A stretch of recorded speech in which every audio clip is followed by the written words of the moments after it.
Assalamu alaikum dear students. तो today we will start we will try to solve a problem on conjugate B method. तो हमारे पास जो theory थी उससे हम वेरीफाई करेंगे जो हमने लास्ट टाइम स्टडी किया था, उसी थ्योरी को, उसके कुछ प्रिंसिपल्स को। हमारे पास है एक नॉन प्रिज्मेटिक बीम है। Non prismatic beam, as I told you earlier, कि हमारे पास देखेंगे तो हमारे पास जो सेक्शंस की हमारे पास जो डायमेंशंस हैं दैट इज़ नॉट यूनिफॉर्म। इस सेक्शन की अलग हमारे पास डायमेंशंस हैं, इसकी अलग हैं, ठीक है। यहाँ पे इस सेक्शन का हमारे पास मोमेंट ऑफ इनर्शिया है I और यहाँ पे है 2I, ठीक है। और इसी तरह हमारे पास इसकी लेंथ ऑफ डायमेंशंस भी मेंशन है 4 मीटर और 4 मीटर। तो सबसे पहले हम क्या करते हैं, we find the support reactions, ठीक है। सपोर्ट रिएक्शंस हम फाइंड करेंगे, ठीक है। तो हमारे पास since we know it is pretty obvious कि हमारे पास जो 60 किलो न्यूटन है, अगर हम देखेंगे तो होना तो यही चाहिए कि चूँकि it's on centre, 30 kilo Newton यहाँ पे लगेगा और 30 किलो न्यूटन यहाँ पे लगेगा। So you can verify it with the basic mechanics, ठीक है। मैकेनिक्स प्रिंसिपल के ज़रिए आप इसको वेरीफाई भी कर सकते हो कि यहाँ पे 30 किलो न्यूटन कैसे आता है, यहाँ पे 30 किलो न्यूटन कैसे आता है। कटिंग स्टोरी शॉर्ट, यहाँ पे हमारे पास हमारे पास 30 किलो न्यूटन आया और आर बी हमारे पास कितना है, 30 किलो न्यूटन। तो what we do now is कि अब उसके बाद हमने क्या करना है, स्टेप 2 में हमारे पास M/EI डायग्राम बनानी है। उसके लिए हम क्या करते हैं, सबसे पहले हम मोमेंट डायग्राम बनाते हैं, बेंडिंग मोमेंट डायग्राम बनाएंगे एट पॉइंट C। क्योंकि क्वेश्चन में अगर मैं मेंशन भी करूँगा, if I have to ask you in this about this question, कि क्वेश्चन तो उसमें मैं क्या करूँगा, फाइंड द हमारे पास मोमेंट, फाइंड द हमारे पास slope and deflection at point D। इसका क्वेश्चन कुछ ऐसे भी बन सकता है कि find the slope at point C, slope and deflection at point C। तो हम कैसे करेंगे, ये C है तो यहाँ पे हमारे पास MC का मतलब है मोमेंट एट पॉइंट C। तो यहाँ पे हमारे पास मोमेंट कितना आ जाएगा, 30 इंटू हमारे पास 4 है तो हमारे पास ये 120 आ जाएगा, ठीक है। This the unit could be kilo newton metre, ठीक है। तो हमारे पास, तो this is our bending moment, हमारे पास डायग्राम, ठीक है, BMD है। अब इसी का हमने क्या करना है, जो हमारे पास रियल बीम हमारे पास जो है, बीम की हमारे पास क्या है, बेंडिंग मोमेंट डायग्राम है। अब इसी के हम क्या बनाएंगे, हम we will try to make the M/EI diagram बनाएंगे। M/EI डायग्राम बनाएंगे, कैसे बनाएंगे, देखें हमारे पास जो हमारे पास यहाँ पे जिस तरह यहाँ पे RA था, तो हम यहाँ पे हमारे पास क्या होगा, इसको हम RA डैश कंसिडर करते हैं और सपोर्ट रिएक्शन एट B को हम क्या कंसिडर करते हैं, RB डैश, ठीक है। अब हमारे पास देखें यहाँ पे हमारे पास देखेंगे तो मैक्सिमम मोमेंट हमें पता है कि कितना है, 120 किलो न्यूटन मीटर है। But at the same time हमारे पास यहाँ से लेके यहाँ तक का जो हमारे पास मोमेंट ऑफ इनर्शिया था दैट वाज I। अब हमारे पास यहाँ पे हमें पता है कि यहाँ पे हमारे पास मोमेंट ऑफ इनर्शिया कितना है, 2I है, ठीक है। तो यहाँ पे मैंने क्या किया, M/EI डायग्राम बनाते हैं। तो M/EI डायग्राम में एक यहाँ तक तो हमारे पास सही था, ठीक। अब जब जो ही हम यहाँ पे पहुँचेंगे, then the I changes into 2I। तो हमारे पास moment of inertia becomes 2I। तो हमारे पास क्या होगा, M मोमेंट हमें पता चला है, मैक्सिमम कितना है 120 डिवाइडेड बाई E, I कितना बन जाएगा 2, तो 2 6 are 12। तो हमारे पास दिस बिकम्स 60/EI, ठीक है। दिस इज़ 60/EI, तो 60/EI। और हमारे पास यहाँ पे we get the this M/EI diagram, ठीक है, for this non prismatic beam, ठीक है। तो ये हमारे पास 60/EI कैसे आया, 120/EI कैसे आया। आई hope you understood about this question. तो अब हम चलते हैं थोड़ा सा आगे। अब हम क्या करेंगे कि उसके बाद हमारे पास क्या है कि हमारे पास सेंट्रॉइड फाइंड करेंगे, ठीक है, about this shape and about and the centroid for this shape. इस शेप का मतलब क्या है, यहाँ पे हमारे पास एक ट्राइंगल ये है और ये एक ट्राइंगल ये है, ठीक है। सेंट्रॉइड फाइंड करेंगे। सो इफ़ यू नोटिस हमारे पास इट इज़ बेसिक मैथमेटिक्स। तो हमारे पास ट्राइंगल का जो हमारे पास एरिया फाइंड करने का क्या फॉर्मूला होता है, 1/2 मल्टीप्लाई बाई हमारे पास इसकी जो बेस लेंथ है यहाँ से यहाँ तक, ये मल्टीप्लाई बाई इसकी मैक्सिमम हाइट करेंगे तो हमारे पास क्या आ जाएगा, 1/2 multiply by 120 divided by EI। तो we get the net answer is 240/EI। Similarly we get यहाँ पे हमारे पास इस 2 का हमारे पास, अगर मैं इसको as I have already named it is 1 and 2, triangle 1 और ट्राइंगल 2। तो इस ट्राइंगल का A2 कितना आ जाएगा, 1/2 इंटू 4 मल्टीप्लाई बाई 60, तो we will get it as 120 upon E I, ठीक है, 120 अपॉन ई आई। एंड यहाँ पे हमने पा लिया इसका फाइंड किया इसको 240 upon E I, the moment of inertia. अब हमारे पास ये कि अब यहाँ से इस पॉइंट से सी से लेके यहाँ तक कितने डिस्टेंस पे हमारे पास ये है, तो हमारे पास क्या होगा, हमारे पास 2/3 इंटू एल होगा, यहाँ से लेके यहाँ तक का जो डिस्टेंस होगा, ठीक है। तो हमारे पास कितना हो जाएगा, 2/3 इंटू एल करेंगे तो 2/3 इंटू एल करेंगे तो 2.66 आ जाएगा, ठीक है। तो और इसको हम टोटल में से माइनस करेंगे तो ये आंसर आ जाएगा। टोटल हमारे पास है यहाँ पे 4 मीटर्स टोटल है, माइनस 2.66 करेंगे तो वी गेट एज 1.34, ठीक है। तो इसी तरह हम यहाँ पे भी करेंगे, ठीक है, तो ये भी 1.34 आ जाएगा और यहाँ से यहाँ तक टोटल कितना है 2.66, ठीक है। सो यहाँ तक हमारे पास आ गया। अब हमारे पास क्या है, आर ए डैश आया और आर बी डैश, ठीक। अब हमारे पास आर ए डैश, हमारा जो नेक्स्ट स्टेप होगा to find R A dash और हमारे पास आर बी डैश फाइंड करना, ठीक है। अब हम क्या करेंगे, यहाँ पे भी again we will be using very basic mechanics. हमारे पास जो सपोर्ट रिएक्शंस फाइंड करेंगे, सपोर्ट रिएक्शंस के लिए हमारे पास दो क्या कैसे करते हैं, we use the equilibrium conditions और इक्वेशंस। तो हमारे पास क्या है, हमारे पास summation of F Y is equals to 0। तो हमारे पास क्या होगा, यहाँ पे देखेंगे तो हमारे पास आर ए डैश, सॉरी ये है R A dash plus R B dash is equals to 240 upon E I plus 120 upon E I, ठीक है। यहाँ पे देखें हमारे पास तो हमारे पास क्या है, आर ए डैश अपवर्ड है, हमारे पास ये डाउनवर्ड है, ये डाउनवर्ड है, ठीक है, नेगेटिव है, और ये अपवर्ड है हमारे पास पॉजिटिव आर बी डैश। तो हमारे पास क्या हो जाएगा, it becomes r a dash plus r b dash is equals to 240 upon e I plus 120 upon e I. So when we sum it up it becomes 360 upon e I, ठीक है। The next is हमारे पास summation of m at a is equals to 0।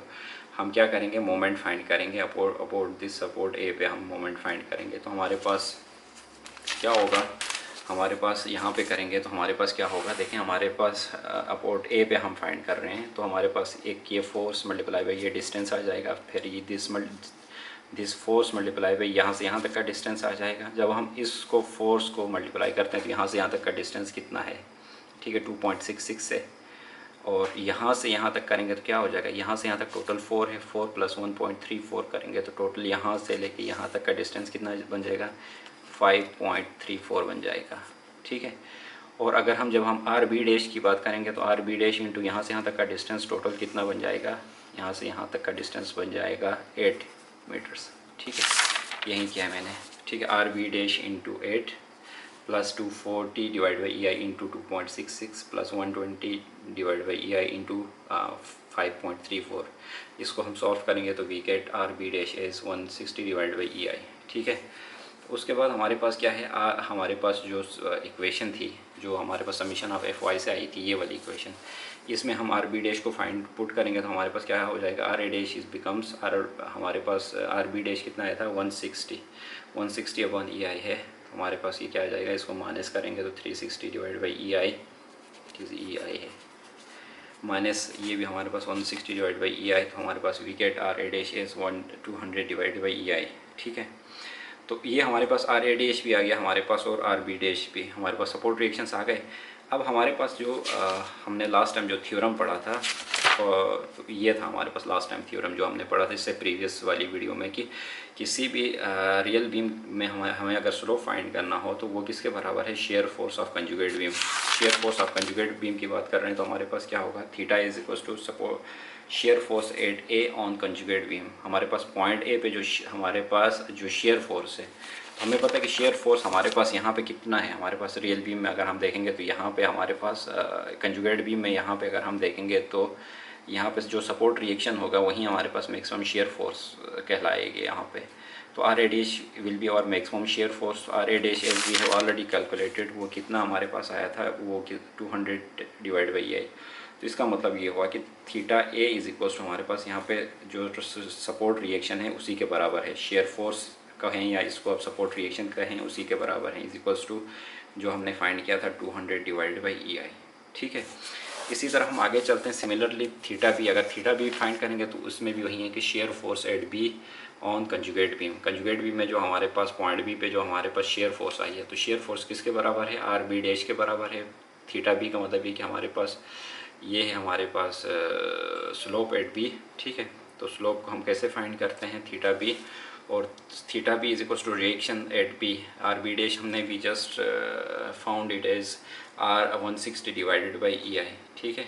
160 divide by E आई हमने अभी calculate किया था, उसी के बराबर सपोर्ट रिएक्शन का है, क्योंकि हमारे पास किसी जो सपोर्ट पे मैक्सिमम शेयर फोर्स क्या होता है, जो सपोर्ट रिएक्शन ही हमारे पास मैक्सिमम शेयर फोर्स हमारे पास बन जाता है। तो this is 160 divided by E आई है, और हमारे पास थीटा सी है वो कितना है, देखें अब इसमें थोड़ा सा ट्रिकी है, हमने इस पॉइंट पे करना है, यहाँ पे हमारे पास। अच्छा, इसकी अगर हम वो बात करेंगे तो थीटा सी किसके बराबर है, R A dash minus 240 divided by E I, ठीक है। ये हमारे पास यहाँ पे इसके जिस तरह हम शेयर फोर्स माइनस करते हैं, हमारे पास क्या होता है कि हमारे पास इस पॉइंट तक मैक्सिमम है, और इस पॉइंट पे हमारे पास क्या होगा, हमारे पास ये जो पॉइंट है, ठीक है, ये जो पॉइंट है, फिर इसकी मैं बात करूँ, ठीक है, ये हमारे पास है, तो हमारे पास क्या होगा इस पॉइंट पे, सॉरी इस पॉइंट पे हमारे पास है, तो यहाँ से यहाँ तक जो मैक्सिमम फोर्स है, फिर उसके बाद यहाँ से जो फोर्स डाउनवर्ड लग रही है उसको माइनस करेंगे टिल दिस पॉइंट तक। तो यहाँ से इस पॉइंट से पहले जितनी भी फोर्सेस हैं, अपवर्ड हैं, पॉजिटिव और डाउनवर्ड है, नेगेटिव, तो यहाँ से अपवर्ड हमारे पास 240 है, सॉरी 240 नहीं है, 200 डिवाइड बाई ई आई है माइनस, और हमारे पास 240 अपन ये डाउनवर्ड एक्ट कर रही है, तो यहाँ पे प्लस हो जाएगी अपवर्ड, यहाँ से यहाँ तक कोई फोर्स नहीं है, फिर यहाँ पे 240 नीचे है, ई आई है, तो इसको टोटल में से माइनस करेंगे, then we will reach over here which is हमारे पास पॉइंट सी है, थीटा सी। हमारे पास क्या होगा उस पॉइंट तक की टोटल फोर्सेस, तो वहाँ तक उस पॉइंट तक हमारे पास दो फोर्सेस हैं, आ रही है पॉजिटिव अपवर्ड, पॉजिटिव में माइनस 240 अपन ई आई हमारे पास डाउनवर्ड है, तो दिस इज़ नेगेटिव, तो C theta comes up as theta C is equals to R A dash की वैल्यू पुट करेंगे 200 divide by E I minus 240 upon E I, तो theta C की value आ जाएगी minus 40 divided by E I. अब हमारे पास last but not the least हमारे पास क्या होगा कि थीटा हमारे पास डिफ्लेक्शन एट सी। देखें हमारे पास इस बात को समझें कि हमारे पास जो बीम हम एज्यूम करते हैं कि हमारे पास बीम लुक्स लाइक दिस, ठीक है, मतलब जब वो उस पर लोडिंग लग रही है, उसकी जब बेंडिंग होती है, डिफ्लेक्शन, तो यहाँ पे हमारे पास ये सी यहाँ पे कहीं पे है, तो दिस हियर हमारे पास क्या होगा, मैक्सिमम डिफ्लेक्शन होगा, ठीक, इसीलिए हम इसी पॉइंट पे हम डिफ्लेक्शन लेते हैं। तो हमारे पास यहाँ मैक्सिमम डिफ्लेक्शन है, ठीक है, ठीक है, हमारे पास ये क्या कहलाएगा, डिफ्लेक्शन एट पॉइंट सी कहलाएगा। तो हमारे पास वो किसके बराबर है, मोमेंट एट सी, ठीक है, सी पे जो मोमेंट होगा ऑफ कंजुगेट बीम, ठीक है, सी पे कंजुगेट बीम की पे जो भी मोमेंट है वो अब कैसे फाइंड करते हैं, देखें पहले मैं सी पे चला जाता हूँ। देखें सी हमारे पास ये पॉइंट है, दिस इज़ आवर सी, या दिस इज़ आवर सी, ठीक, ये हमारे पास सी है। तो ये हमारे पास मोमेंट का फार्मूला क्या है, फोर्स आर ए, एक फोर्स ये है मल्टीप्लाई बाई यहाँ से यहाँ तक का डिस्टेंस, फिर ये एक फोर्स है, फिर यहाँ से यहाँ तक का डिस्टेंस, तो फोर्स मल्टीप्लाई बाई डिस्टेंस एक फोर्स, ये फोर्स मल्टीप्लाई बाई ये डिस्टेंस सेकंड फोर्स। तो हमारे पास ये फोर्स है, हमारे पास देखें हमारे पास 200 divide by E I, sorry ये R A dash into total distance कितना है, वहाँ तक आर ए डैश से लेके पॉइंट सी तक का डिस्टेंस 4 है। फिर उसके बाद इसमें आपने इट्स अप टू यू कि आपने कौन सी वो आपने कंसिडर करनी है, anti clock wise is positive या clock wise is positive, so it's up to you, ठीक है। हमारे पास उसके बाद माइनस 240 अपन ई आई है, ठीक है, और तो माइनस 240 अपन ई आई है, ठीक है, माइनस 240 अपन ई आई, ठीक है, तो इसको हमने नेगेटिव कंसिडर किया है, और इनटू यहाँ से यहाँ तक का डिस्टेंस कितना है, यहाँ से लेके यहाँ तक का distance if you notice 1.34 R A dash, ठीक है, जो कि हमारे पास क्या है क्लॉकवाइज है, ठीक है, उसको पॉजिटिव लिया है, यहाँ से लेके यहाँ तक का डिस्टेंस कितना है 4 है, यहाँ पे मेंशन भी करता हूँ मैं 4 ये है और 4 ये है, ठीक है। तो हमारे पास और सेकंड हमारे पास फोर्स 240 है, और फिर यहाँ से यहाँ तक का डिस्टेंस कितना है 1.34, तो हमारे पास इसको अगर हम सॉल्व करेंगे तो हमारे पास 479.2 ई आ जाएगा। अब हमारे पास यहाँ पे एक बात नोट करने वाली है, अगर मैं यहाँ पे एग्ज़ाम में ई एंड आई की वैल्यू अगर मैं आपको प्रोवाइड करूँ and if you put the values over here, तो हमारे पास ये फाइनल वैल्यू इसकी आ जाएगी, मतलब हमारे पास यहाँ पे एक हमारे पास इसकी एमसी की एक नेट वैल्यू आ जाएगी कि यहाँ पे हमारे पास डिफ्लेक्शन आ जाएगा। एमसी इज इक्वल्स टू हमारे पास थीटा सी है, तो यहाँ पे अपन एमसी नहीं करें, इसको डिफ्लेक्शन एट सी करें, इसको भी डिफ्लेक्शन एट सी करें, डिफ्लेक्शन एट सी करें, इसको भी डिफ्लेक्शन एट सी है, तो सेम है, लेकिन ये है कि हमारे पास बेसिकली मैंने कहा था कि जैसे कि deflection at C is equals to moment of C on conjugate beam, तो हम है तो बात तो वही है, बट आप इसको डिफ्लेक्शन एट डेल्टा सी लिख लें। तो अगर यहाँ पे ई एंड आई की वैल्यू पुट करोगे तो then you will get the value of this delta C. तो I hope you have got my point. तो अब आप इसको प्रैक्टिस करें विद सम चेंज्ड वैल्यूज़। तो मैं I will come up with another problem on this same topic. तो I hope आपको मज़ीद इस चीज़ के बारे में जो कन्फ्यूजन्स होंगी वो क्लियर होंगी। So till then take care, अल्लाह हाफिज़।